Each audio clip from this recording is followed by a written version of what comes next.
প্রিয় নবম এবং দশম শ্রেণীর শিক্ষার্থী বন্ধুরা, আবারও তোমাদের সামনে একটি ত্রিকোণমিতির টিকচিহ্ন নিয়ে উপস্থিত হয়েছি। আমাদের আজকের টিকচিহ্নে বলা হয়েছে 1+tan² বাই 1 - sin² এর মান কত।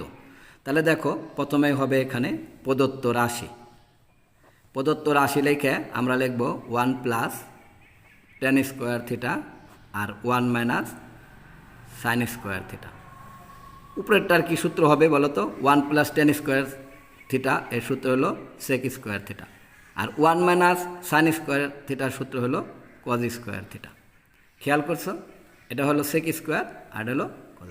এখন দেখো, sec²কে যদি আমরা এখানে লিখি, তাহলে এখানে কিন্তু নিচে আছে cos², আর উপরে মনে মনে কি আছে?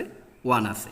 তাহলে খেয়াল করো, এটা কিন্তু sec², আর 1/cos², সূত্র কিন্তু sec²। তাহলে এই sec², তাহলে sec⁴ কত সহজ অঙ্ক? sec⁴ বুঝতে পারছো? একেবারেই সোজা। 1+tan² সূত্র পড়ছি sec² আর 1 - sin² হলো cos²। সেক এখানে রাখছি, আর এই যে cos² এটা কিন্তু নিচে, তাহলে উপরে থেকে যদি এটা সরাই, এখানে কিন্তু 1 থাকে। তাহলে 1/cos² সমান sec², sec², sec², sec⁴।